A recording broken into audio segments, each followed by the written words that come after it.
Assalamualaikum warahmatullahi wabarakatuh. Selamat malam, selamat datang di Majelis Permusyawaratan Bal-Balan. Kita akan membahas seputar sepak bola in the world, in the dunia. Sudah hadir di sebelah kiri saya, di sebelah kanan saya. Ini adalah para pengamat sepak bola kelas kardus. Ya, walaupun komentarnya ngardus, tapi yang penting kita puas. Oke, selamat malam. Di sebelah kiri ada ini namanya Bung Popok alias Ridit. Dia adalah fans fanatik dari Jupe. Iya. Kemudian in the right, in my right ada Bung Botok. Dia adalah selamat malam kembali. Dia adalah fans dari Getek atau Manchester City. Iya. Yang pertama untuk membahas pertandingan kemarin malam antara Jeblukan London dengan Ayam Kampus. Ini bagaimana pandangan, tanggapan, mungkin komentar dari Bung Bung Sridit dulu ya, Bung Popok. Silahkan berikan tanggapannya, bagaimana diulas tuntas, dikupas. Silakan. Oke, terima kasih Bung. Untuk kemenangan Arsenal sendiri ini hasil yang sangat bagus tentunya. Tidak menutup kemungkinan karena permainannya peluang-peluang terjadi pun sangat banyak yang dicapai Arsenal. Banyak yang membentur Mister itu ya, syuting yang keras itu ya. Peluangnya sebenarnya emang Arsenal itu harusnya bisa mendapatkan poin penuh ini, hasil skor yang tinggi sebenarnya, nggak cukup 2-1 aja ini. Apalagi mengingat Ayam Kampus itu mendapatkan red card itu di waktu berapa itu, babak kedua itu sebenarnya masih bisa dimaksimalkan sama Arsenal. Lihat statistik permainan tadi malam, Arsenal kayaknya lebih dominan untuk dari peluang, dari segi permainannya juga dia enjoy, enak. Sekarang kita dengar tanggapan dari analisa dari Bung Botok. Silakan Bung Botok. Iya. Tes oke. Ya, terima kasih Bung Kartel. Kalau kita melihat analisa dari match kemarin ya antara Arsenal berjumpa dengan Ayam Geprek Bensu, oke.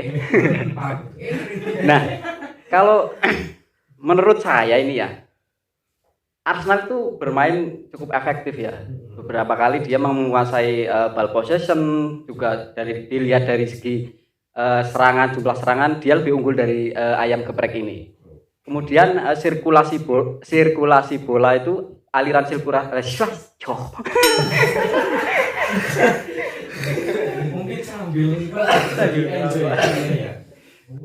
sirkulasi bola juga cukup bagus, jarak antar lini tidak terlalu jauh. Ini membuat permainan Arsenal untuk semalam sangat bagus menurut saya ya. Kemudian semakin kesini tuh Arteta semakin mikir ya, semakin pintar aja dia, semakin belajar. Karena mulai aktif. Karena yang dihadapi ini kan Spursnya Mourinho ya, dia sudah mempelajari itulah mungkin. Karena Mourinho itu kan punya gaya permainan yang cenderung defensif ya. Jadi hanya mengandalkan counter, dan itu mampu diatasi oleh Arteta di situ. Pemain kayak Harry Kane yang memiliki kualitas yang sangat berbahaya ini pemain seperti ini tidak perlu banyak peluang untuk mencetak gol. Hanya butuh 1 atau 2 peluang itu sudah sangat berbahaya. Nah, di pertandingan ini memang Harry Kane ini nggak begitu kelihatan ya, karena mungkin karena taktik Arteta untuk mematikan si Harry Kane ini. Walaupun sempat mencetak gol itu, tapi kan dianulir golnya ya, offside. Nah, itu mungkin itu menutup ruang untuk Harry Kane ini, dan juga jalur passing ke dia. Terus juga ditambah high press dari Arsenal ini cukup efektif ya, membuat Spurs ini beberapa kali sering melakukan kesalahan di area pertahanan sendiri, dan juga susah untuk membuat serangan. Untuk Spurs itu terlalu banyak pemain yang underperform lah menurut saya, kurang perform ya. Mungkin hanya beberapa ya. Son itu kan cedera ya di menit-menit awal, terus si Gareth Bale juga nggak perform. Praktis hanya berapa ya? Mungkin Lucas Moura ya. Lucas Moura itu agak lebih sedikit kelihatan lah di pertandingan ini. Lebih percaya diri. Iya. Kemudian golnya yang tercipta pun sebenarnya itu sebuah kesalahan ya. Tapi ya itulah namanya juga gosok voucher kan. Oke. Mungkin itu dulu, nanti bisa tak sambung lagi. Oke, kita sudah bersama-sama mendengar analisa dari Bung Potok. Yang tentunya Mourinho itu bermain terlalu defensif. Iya. Begitu. Kemudian Arsenal kan menang nih. Ya, Arsenal menang atau jeblukan London ini winner. Walaupun satu gol dicetak lewat gosok voucher. Ya, apakah Arsenal ini memang layak untuk menang? Bagaimana tanggapan Bung Popo? Jadi untuk hasil semalam 2-1 untuk kemenangan Arsenal ini, saya rasa memang sangat layak untuk hasilnya Arsenal ini, untuk kemenangan Arsenal.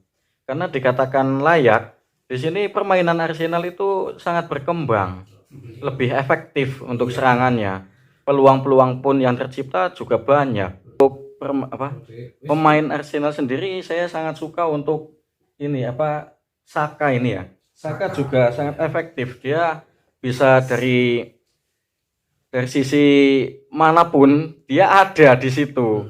Bisa menciptakan peluang, bisa ngasih assist. Juga di sini ada Arteta juga pintar. Ini ada pinjaman dari Real Madrid ini yang yang menciptakan satu gol ini.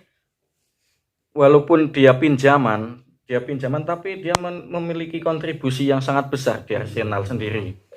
Dia bisa menggantikan posisi Mesut Ozil yang sudah hilang itu di Arsenal. Karena Martin Odegaard sendiri mungkin masih muda, jadi dia jangkauannya itu masih panjang, mungkin bisa dipermanen juga di Arsenal ya nantinya ya. Karena dia memiliki permainan dari segi penempatan posisi, menciptakan peluang, dia pintar di situ. Bagaimana tanggapan dari Bung Potok? Silahkan. Menanggapi apa, Ki? Menanggapi Arsenal layak atau tidak untuk kemenangan pertandingan. Oke. Kemarin tadi malam. Kalau dibilang layak menang, sangat layak menang. Karena si ayam geprek ini kan permainannya juga tidak begitu bagus ya. Dia hanya mengandalkan counter, cuma dapat berapa kali serangan. Praktis di menit-menit akhir itulah ya. Ditambah lagi kan ada pemain yang kena red card gitu. Orang lawan 11 pemain aja susah untuk bisa mengimbangi permainan lah ibaratnya kan. Apalagi 10 pemain itu. Terus pertahanannya kan juga dia walaupun bermain defensif, pertahanannya si ayam geprek ini kan masih banyak sekali ruang. Kalau kita amati masih ada ruang untuk bisa Arsenal melakukan sebuah serangan yang berbahaya. Dan koordinasi antar lini juga kurang bagus karena kurang adanya playmaker, pemain tengah yang kurang kreatif. Dia hanya bermain direct dan itu sudah dapat diantisipasi oleh Arteta. Karena terlalu susah untuk merebut bola, Jadi seringkali pemain dari Spurs ayam geprek ini melakukan pelanggaran yang tidak begitu perlu lah. Begitu. Jadi kalau dibilang layak menang, Arsenal layak menang dan si ayam geprek ini layak kalah gitu. Untuk penalti dan red card ini yang diberikan ke ayam geprek. Ini apakah memang layak atau ada sebuah kejanggalan atau sebuah kontroversi. Iya begitu. Mungkin dari Bung Popok dulu silahkan untuk menanggapi. Untuk kontroversi sendiri itu untuk terjadinya penalti di situ saya kurang setuju untuk kontroversi. Karena di situ kan sistemnya udah ada VAR ya. Di situ jadi walaupun sekecil apapun kesalahannya pasti akan dapat terkonang itu. Pasti akan terlihat di situ kesalahannya. Walaupun sebenarnya itu tidak harus terjadi itu kesalahan seperti itu si Sanchez ya. Sanchez saya rasa itu sangat bodoh sekali itu. Itu seharusnya tidak bodoh dan harus terjadi seperti itu. Seharusnya posisi seperti itu, bola dalam keadaan seperti itu tidak mungkin menghasilkan tendangan yang baik. Seharusnya tidak terjadi, tidak perlu diblok sampai ngenai sikile Lacazette ya. Apalagi itu posisinya itu menujunya, fokusnya si Sanchez ini menujunya itu ke kakinya itu, enggak, bukannya di depan bola untuk menamplok. Istilah menamplok itu mengeblok. harusnya tidak sampai ngenai sikile si Lacazette ini ya. Apalagi seperti Lamela juga tidak perlu itu, seperti kayak pemain-pemain amatiran itu. Tarkam itu harusnya ikutnya itu ya SFC itu. Walaupun kesenggol Deping ning VAR kan katon kan kayak kuwi. Jan goblok banget mansen gue. Oke, jadi kalau kita ringkas ini kesimpulan dari Bung Popok, ini menggoblok-goblokan. Mohon maaf ini menggoblok-goblokan ini. Apakah memang layak atau menjadikan sebuah kontroversi? Si Sanchez ini kan terbukti ada kontak dan di situ wasit melihat sebagai penalti dan itu layak kalau menurut saya. Kemudian untuk red cardnya si Lamela ini, dia kan sebenarnya bukan red card yang satu kali red card gitu. Dia kartu kuning dulu, terus kartu kuning kedua dan mendapatkan red card. Ini juga sangat-sangat tidak perlu menurut saya. Di sini juga jelas gitu. Ketika dalam sepak bola itu, ketika tangan sampai ngatrang-ngatrang nyampluk muka, sampai nyampluk rai, sampai nonjok lah istilahnya seperti itu juga sangat disayangkan gitu. Itu juga salah satu pelanggaran menurut saya ya. Karena di zaman teknologi seperti ini semua kelihatan gitu. Terus ya itu lagi, kalau pemain bisa melakukan gimmick di lapangan walaupun kesampluknya nggak lara, bisa gulingnya sehebat mungkin, itu juga bisa membuat keputusan wasit untuk melakukan sebuah red card. Jadi apalagi posisi bola kan juga dalam keadaan dikuasai Spurs sendiri. Iya, itu. Jadi terlihat banget itu, kalau menurut saya kartu kuning kedua itu sangat layak. Harusnya dia mikir udah dapat satu kartu kuning terus harus bermain lebih hati-hati. Ayam geprek ini kan bermain dengan 10 orang. Setelah Lamela terkena atau diberikan sanksi kartu merah atau red card, kemudian Son juga diganti di babak pertama karena cedera. Apakah hal ini yang membuat ayam geprek ini harus mengakui kemenangan jeblukan London? Ini tanggapannya Bung sedikit. Jadi untuk Spurs sendiri ya, ada Son yang di sana di menit awal sudah mendapatkan cedera, dan di menit-menit babak kedua itu juga ada Lamela yang kena kartu merah ya, kartu kuning kedua, dikeluarkan dari lapangan. Ini saya rasa bisa dijadikan alasan juga ini untuk kekalahan ayam kampus sendiri ya. Karena di menit-menit akhir hampir selesai, mengingat seperti itu, Spurs juga malah justru bisa membalikan keadaan. Malah Arsenal sendiri yang kewalahan. Seperti itu di saat-saat genting seperti itu, saya rasa Arsenal itu malah mengendorkan serangan yang harusnya bisa memanfaatkan, mungkin main kucing-kucingan, dipong, ngulur waktu, malah dia yang kerepotan diserang balik. Untung saja Harry Kane golnya itu dianulir wasit karena offside itu. Mungkin kalau nggak ada VAR itu nggak offside itu. Malah bisa imbang itu. Kalau terjadi imbang malah Arteta sendiri yang akan nangis itu. Saya rasa seperti itu, Bung. Kalau kita lihat, ini Odegaard ini kan sekarang mulai jadi starter di Arsenal. Apakah kedepannya bakal jadi tulang punggung di tim jeblukan London untuk untuk dijadikan sebagai permanen? Melihat perkembangan Odegaard ini yang cukup lumayan lah untuk pemain muda. Ini bagaimana tanggapan dari Bung sedikit? Saya rasa Arteta ini sangat-sangat beruntung ya bisa dapat pinjaman pemain seperti Martin Odegaard sendiri ini ya. Karena saya rasa Martin Odegaard ini memiliki apa ya, visi permainan yang sangat bagus untuk mengembangkan permainan Arsenal sendiri. Ini yang akan digadang-gadang untuk menggantikan posisi Ozil. Ini saya rasa dia cukup berhasil untuk menjalankan tugasnya. Apalagi dia juga masa istilahnya masa baktinya itu masih panjang di situ.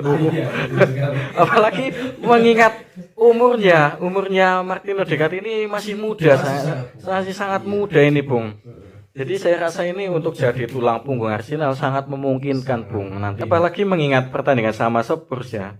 Martin Odegaard sendiri itu bermain sangat cantik, sangat baik, sangat bagus itu. Dari sisi sana menusuk ke sini, ke sana, ke sini. Tusuk sini. Istilahnya ya, sate sana sih, sate sini, seperti itu. Jadi untuk kans dia Martin Odegaard sendiri, saya rasa bisa untuk nantinya mungkin dari pihak manajemen Arsenal sendiri bisa untuk mempermanenkan atau enggak dipermanenkan. Saya rasa Arsenal akan gagal kembali. Tapi kalau kemudian Odegaard ini dipermanenkan di Arsenal ini, apakah Real Madrid itu merelakan? Apakah rela Real Madrid? Ya, mungkin benar juga. Ini saya rasa sangat berat ini untuk mendapatkan restu ya, istilahnya restu dari Real Madrid sendiri untuk merelakan, mengikhlaskan bahwasannya si Martin Odegaard ini boleh diperbolehkan untuk dipermanenkan di Arsenal. Tapi saya rasa untuk tergantung dari hati nuraninya Martin Odegaard ini. Seperti lebih nyaman di mana.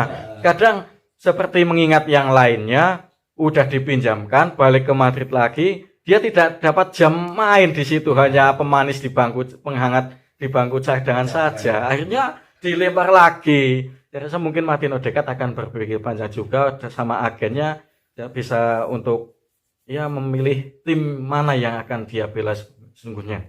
Oke. Kemudian tanggapannya dari Bung Kotok ini bagaimana? Silakan.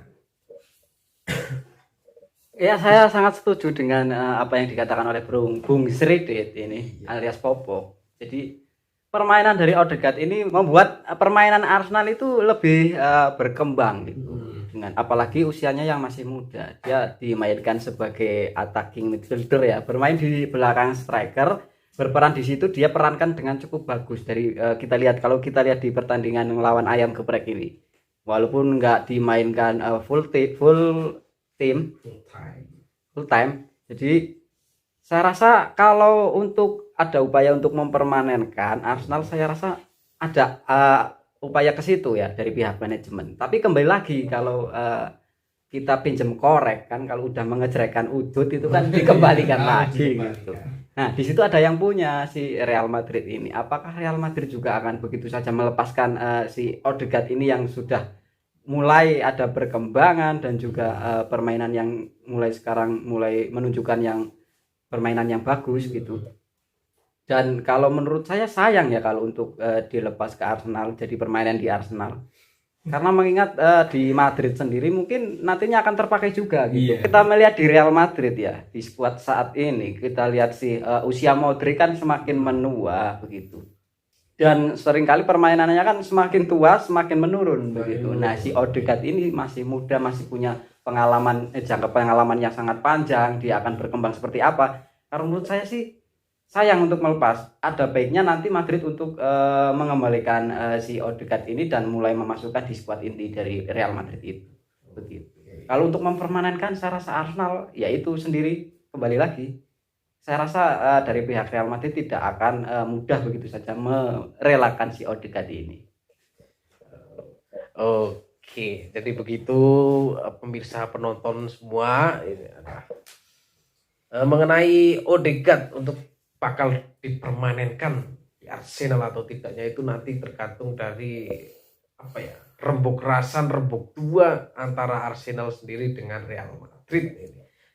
Nah, kita bahas sedikit tentang Juventus ini. Setelah Juve kemarin tidak lolos di Liga Champions, ini Juve melampiaskan amarahnya yang menghasilkan kemenangan 3-1 atas kaki Ali. Artinya apa itu? Cagliari ya, karena kita orang Jawa susah untuk berbahasa Itali, ini kita sebut Cagliari ya. Maaf Cagliari. Ini gol ini tiga-tiganya ini hat trick diciptakan oleh sang mega bintang Cristiano Ronaldo. Ini menurut analisa dari fans berat, fans fanatik dari Juve sendiri ini, Bung Popok Skridit ini. Sebelumnya saya akan mengklarifikasi perkataan saya yang kemarin ya atas pertandingan champion yang mana Juve ketemu Porto, yang mana saya mengatakan Ronaldo itu bermain seperti anak-anak di situ ya. Dan di sini ketika melihat antara Juventus sama Cagliari ini, sebenarnya saya sendiri itu ya berpikiran sangat pesimis ya di situ ya. Apakah Juventus akan melampiaskan amarahnya di situ ketika melawan Cagliari? Apa akan melanjutkan tren negatifnya di situ untuk permainan yang sangat buruk ya? Dan ternyata hasilnya cukup memuaskan. Tapi di awal babak pertama itu yang sangat memuaskan bagi saya ya. Apalagi di situ Ronaldo sendiri yang kemarin saya katakan seperti anak-anak, menciptakan istilahnya gol hat-trick di situ ya. Apalagi yang diborong dia sendiri, dia bermain sangat agresif dan sangat-sangat memukau di situ. Apakah mungkin Ronaldo itu mendengar perkataan saya kemarin atau tidak? Mungkin bisa jadi itu Bung ya. Mungkin bisa jadi dia melihat YouTube channel kita ini ya. Mungkin dia bisa melihat menonton channel kita ini. Ketulusan hati Anda mendukung dia, jadi tersampaikan melalui telepati. Atau mungkin hati nurani saya itu ada chemistry itu ya, ada chemistry di situ. Saya juga nggak tahu apa alasannya ini. Pirlo itu kadang trennya itu naik turun seperti itu, entah di pemainnya atau di Pirlo-nya sendiri sebagai pelatih ini. Saya rasa cukup belum puas dengan arahan Pirlo sendiri. Di awal babak pertama, Juve bermain sangat bagus di situ, agresif, permainannya cepat, tas-tasnya itu, press-pressnya itu bagus. Tapi di sisi lain, di mulai awal babak kedua, saya sangat tidak suka untuk permainan Juventus ini. Saya sangat-sangat kurang setuju dengan apa yang dilakukan, entah apa yang dipikirkan sama Pirlo, sehingga permainan Juventus di babak kedua itu sangat turun ya, sangat turun. Sampai-sampainya Cagliari ini bisa menciptakan gol di babak kedua. Harusnya Juve itu sangat berkembang di babak kedua, menghasilkan banyak gol lagi seperti itu, malah mengendorkan permainan. Dan juga saya itu juga apa ya, nggak habis pikir Pirlo ini seperti apa yang akan dimainkan untuk Juventus sendiri. Untuk menang di Italia sendiri saya itu apa ya, puas tapi kurang memuaskan, karena di situ di Italia tren Juventus itu sudah terlihat seperti panitia liga ya di situ ya, yang sudah 9 musim untuk berturut-turut memenangkan Scudetto, walaupun sekarang di posisi ketiga itu masih dalam tahap-tahap pengejaran ke Inter. Ini saya rasa ini ya harusnya melanjutkan trennya tetap positif, mainnya tambah bagus lagi. Tolong Pirlo dengarkan ya, dengarkan Pirlo, jangan terlalu monoton untuk memilih pemain yang akan diturunkan. Jangan seperti itu aja terus menerus seperti itu. Nanti fan-fan Juventus akan sedih Mas. Mas Pirlo, tolong dengarkan ya. Saya sudah sangat gempung sekali. Karena baru kali ini Juventus itu trennya itu naik turun seperti ini. Saya sangat kecewa. Di arahan dulu walaupun di bawah asuhan Maurizio Sarri itu trennya buruk, tapi di Liga memang nyatanya Juventus itu panitia Liga, dia tetap masih bisa Scudetto itu. Tapi sekarang alhasil nol sekarang. Cuma yang masih diharapkan adalah Piala Coppa itu ya, nantinya final sama Atalanta itu. Saya rasa pengen tetap Juve bisa juara nantinya. Walaupun nggak bisa dapat Scudetto nantinya, tapi tetap bisa membawa Piala 2 ya. Kemarin udah di Super Coppa sudah menang. Mungkin besok di Coppa Italinya juga harus menang. Pirlo, tolong dengarkan saya Pirlo. Oke, dengarkan dari sisi yang lain, dari alam yang lain, dari fans Manchester City ini. Bung Pondok, silahkan untuk memberikan sedikit analisa tentang permainan Juve melawan Cagliari. Ya, silahkan. Sebelumnya saya kalau di match ini kemarin saya nggak nonton ini terus terang. Saya hanya melihat highlight dan itu kan bertepatan dengan pertandingan si geprek sama itu Arsenal kan. Nah, kalau saya melihat dari statistik itu ya, ini hampir tipis ya kedua tim secara serangannya gitu. Tipis ya, jumlah shoot on targetnya tuh kalau Juve 6, si Cagliari ini 4.